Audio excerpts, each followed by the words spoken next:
2020 2021ರಲ್ಲಿ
ಸಮರ್ಪಣೆ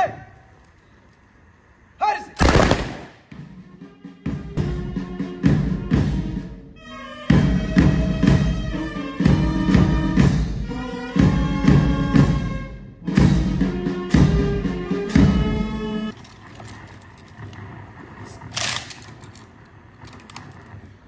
ಸಮರ್ಪಣೆ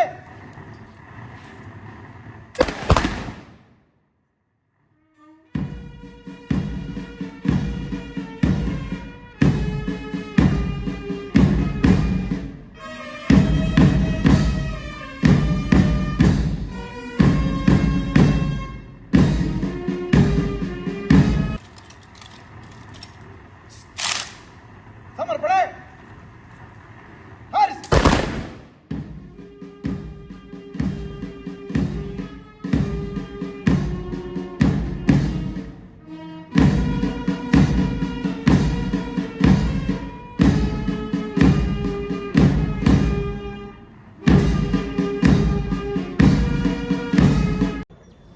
ಕಾನೂನು ಹಾಗೂ ಸುವ್ಯವಸ್ಥೆಯನ್ನು ಕಾಪಾಡುವಲ್ಲಿ ನಮ್ಮ ಪೊಲೀಸ್ ಪಡೆಯ ಮಹತ್ವದ ಪಾತ್ರ ಇದೆ.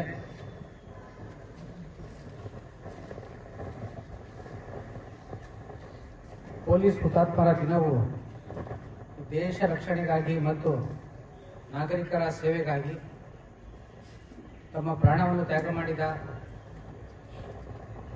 ಪೊಲೀಸ್ ಸಿಬ್ಬಂದಿಯನ್ನು ನೆನೆಯಲು ಮತ್ತು ಅವರಿಗೆ ಗೌರವವನ್ನು ಸೂಚಿಸುವ ದಿನವನ್ನು ಆಚರಿಸಲು ನಿಗದಿಪಡಿಸಲಾಗಿದೆ. ನಾವು ಪ್ರತಿ ವರ್ಷ ಅಕ್ಟೋಬರ್ 21ರಂದು ಪೊಲೀಸ್ ಸ್ಮರಣಾರ್ಥ ದಿನಾಚರಣೆಯನ್ನು ಆಚರಿಸುತ್ತೇವೆ. ಈ ದಿನಾಚರಣೆಯ ದಿನದ ಘಟನೆಯ ಹಿನ್ನೆಲೆಯನ್ನು ನೋಡಿದಾಗ 1959ರಲ್ಲಿ ಈ ಲಡಾಖ್ನ ಅಕ್ಟೋಬರ್ 21ರಂದು ಹಾಟ್ ಸ್ಪ್ರಿಂಗ್ಸ್ ಅನ್ನೋ ಒಂದು ಸ್ಥಳದಲ್ಲಿ 10 ಮಂದಿ ಭಾರತೀಯ ಪೊಲೀಸ್ ಸಿಬ್ಬಂದಿ ವೀರ ಮರಣವನ್ನು ಅಪ್ಪುತ್ತಾರೆ. ಆ ಹುತಾತ್ಮರ ತ್ಯಾಗವನ್ನು ಮತ್ತು ಬಲಿದಾನವನ್ನು ಸ್ಮರಿಸಲು 1960ನಲ್ಲಿ ಒಂದು ಮಹಾ ಸಮಾವೇಶ ನಡೆಯುತ್ತೆ. ಆ ಸಮಾವೇಶದಲ್ಲಿ ಪ್ರತಿ ವರ್ಷ ಅಕ್ಟೋಬರ್ 21ರಂದು ಪೊಲೀಸ್ ಸ್ಮರಣಾರ್ಥ ದಿನಾಚರಣೆಯನ್ನು ಆಚರಿಸಬೇಕು ಎಂದು ನಿರ್ಧರಿಸಲಾಯಿತು. ಆ ಪ್ರಕಾರ ಪ್ರತಿ ವರ್ಷ ಅಕ್ಟೋಬರ್ 21ರಂದು ಈ ದಿನಾಚರಣೆಯನ್ನು ಆಚರಿಸಲಾಗ್ತಾ ಇದೆ.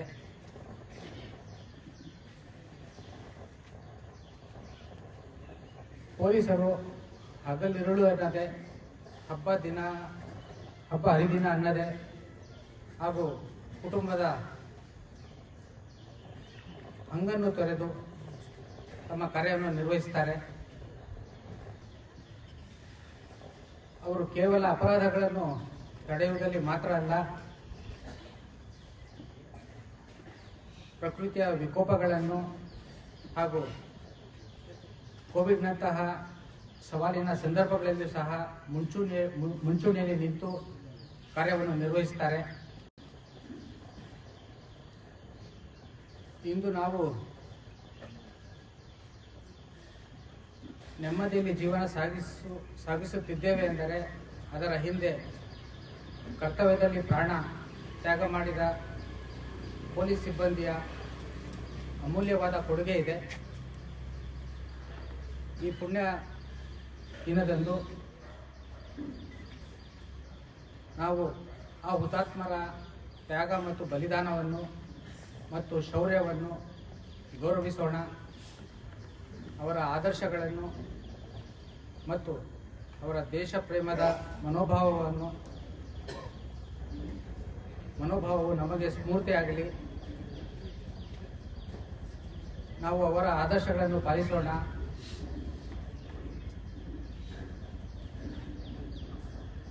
ಹುತಾತ್ಮರ ಕುಟುಂಬದವರ ನೋವಿನಲ್ಲಿ ನಾವು ಯಾವತ್ತೂ ಭಾಗಿಯಾಗಿದ್ದೇವೆ. ದೇಶವು ಎಂದಿಗೂ ಅವರ ತ್ಯಾಗವನ್ನು ಮರೆಯುವುದಿಲ್ಲ.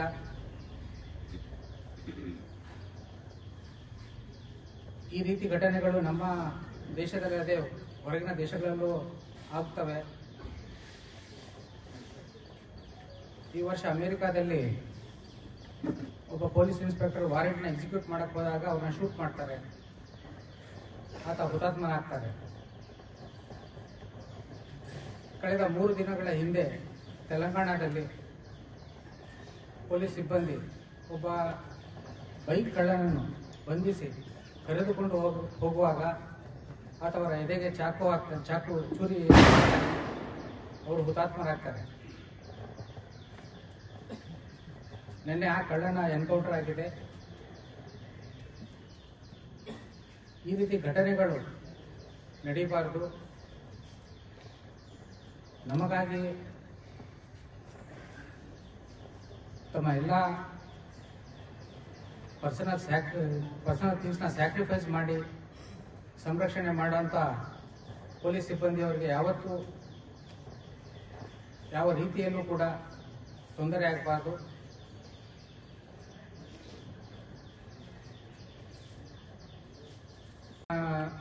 ಕಳೆದ 17 ವರ್ಷಗಳಿಂದ ನಾನು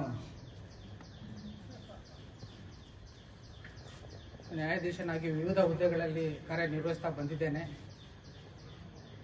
ಈಗಲೂ ಕೂಡ ನಮ್ಮ ರಿಲೇಟಿವ್ಸು, ನಮ್ಮ ಫ್ರೆಂಡ್ಸು ಎಲ್ಲ ಕೇಳ್ತಿರ್ತಾರೆ, ನಿಮಗೇನು 11 ಗಂಟೆಗೆ ಕೋರ್ಟ್ಗೆ ಹೋಗ್ತೀರಾ, 5 ಗಂಟೆಗೆ ಇಳಿತೀರಾ ಅಂತ. ಅದಕ್ಕೆ ನಾನು ಯಾವಾಗಲೂ ಹೇಳ್ತಾ ಇರ್ತೀನಿ, ಒಬ್ಬ ನ್ಯಾಯಾಧೀಶ ಎಷ್ಟೊತ್ತು ಕೆಲಸ ಮಾಡ್ತಾನೆ, ಎಷ್ಟು ಕೆಲಸ ಮಾಡ್ತಾನೆ ಮತ್ತು ತನ್ನ ಎಷ್ಟು ಪರ್ಸನಲ್ ಲೈಫ್ನ ಸ್ಯಾಕ್ರಿಫೈಸ್ ಮಾಡ್ತಾನೆ ಅನ್ನೋದಕ್ಕೆ ಆತನ ಮನೆಯಲ್ಲಿ ಒಂದು 3-4 ದಿನ ಇದ್ರೆ ಗೊತ್ತಾಗುತ್ತೆ ಅಂತ. ಯಾಕಂದರೆ ನಾವು ಬೆಳಿಗ್ಗೆ ಎದ್ದ ಚೇಂಬರ್ಗೆ ಹೋಗ್ತೀವಿ, 9ರಿಂದ 11 ಗಂಟೆವರೆಗೂ ಚೇಂಬರಲ್ಲಿ ಇರ್ತೀವಿ, 11ರಿಂದ 5-5:30 ಕೋರ್ಟ್ ನಡೀತೈತೆ, ಮತ್ತೆ ವಾಪಸ್ 1 ಅವರ್ ಚೇಂಬರಲ್ಲಿ ಇರ್ತೀವಿ. ನಂತರ ಮನೆಗೆ ಹೋದ್ಮೇಲೆ ನಮ್ಮ ಹೋಮ್ ಆಫೀಸ್ ಇರ್ತದೆ, ಹೋಮ್ ಆಫೀಸಲ್ಲಿ ಒಂದು 3-4 ಅವರ್ಸ್ ಕಳಿತೀವಿ ನಾವು. ಹೀಗೆ ನಾವು ನಮ್ಮ ಜೀವನನ 4 ಗೋಡೆಗಳ ಮಧ್ಯೆ ಕಳಿತೀವಿ. ಅದೇ ರೀತಿ ನೀವು ನಿಮ್ಮ ಜೀವನವನ್ನು 4 ಗೋಡೆಗಳ ಹೊರಗೆ ಕಳಿತೀರ. ಅದು ಜನರ ನೇರ ಸಂಪರ್ಕ ಇರ್ತದೆ. ನಮ್ಮದು ಸ್ವಲ್ಪ ನಾವು ಸೇಫರ್ ಸೈಡಲ್ಲಿ ಕೆಲಸ ಮಾಡ್ತೀವಿ, ನಾವು 4 ಗೋಡೆಯಲ್ಲಿ ಕೂತಿರ್ತೀವಿ, ಗೋಡೆ ಒಳಗಡೆ ಕೂತು ಕೆಲಸ ಮಾಡ್ತೀವಿ.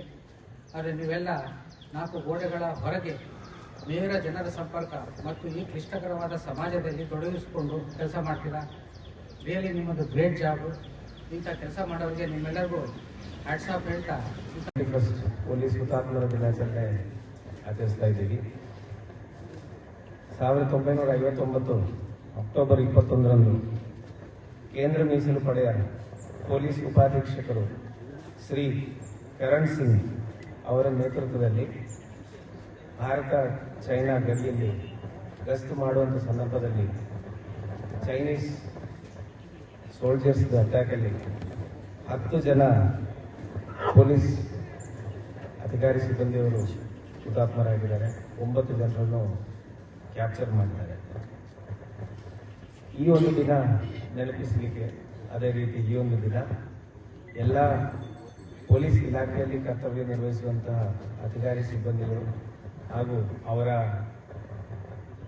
ಸ್ಯಾಕ್ರಿಫೈಸನ್ನು ನೆನಪಿಸಲಿಕ್ಕೆ ಪೊಲೀಸ್ ಹುತಾತ್ಮ ದಿನಾಚರಣೆ ನಾವು ಪ್ರತಿ ವರ್ಷ ಮಾಡ್ತೇವೆ. ಈ ವರ್ಷ ಸಹ ನಮ್ಮ ADG ಆಗಿರುವಂತಹ ಸಮೀರ್ ಸರ್ ಈ ಒಂದು ಕಾರ್ಯಕ್ರಮಕ್ಕೆ ಬಂದು ನಮ್ಮೆಲ್ಲರಿಗೆ ಒಂದಷ್ಟು ಮಾತಾಡಲಿಕ್ಕೆ ಬಂದಿದ್ದಾರೆ. ನಮಗಿದು ತುಂಬ ಖುಷಿಯ ವಿಷಯ. ಈಗ ನಾನು 1/9/2024ರಿಂದ 31/8/2025ವರೆಗೂ ರಾಜ್ಯಾದ್ಯಂತ ಬೇರೆ ಬೇರೆ ಪೊಲೀಸ್ ಗ್ರೂಪ್ಗಳಲ್ಲಿ, ಬೇರೆ ಬೇರೆ ಸ್ಟೇಟ್ಗಳಲ್ಲಿ ಹುತಾತ್ಮರಾಗಿರುವಂತಹ ವೀರ ಯೋಧಾಗಳ ಹೆಸರು ಮತ್ತು ಅವರ ಸ್ಟೇಟ್ ನಾನೀಗ ಓದಿ ಹೇಳ್ತೀನಿ. ಈ ವರ್ಷ ಸುಮಾರು 191 ಜನ, ಈ ಹೇಳಿರುವಂಥ ಟೈಮ್ಗಳಲ್ಲಿ 191 ಜನ ಹುತಾತ್ಮರಾಗಿದ್ದಾರೆ.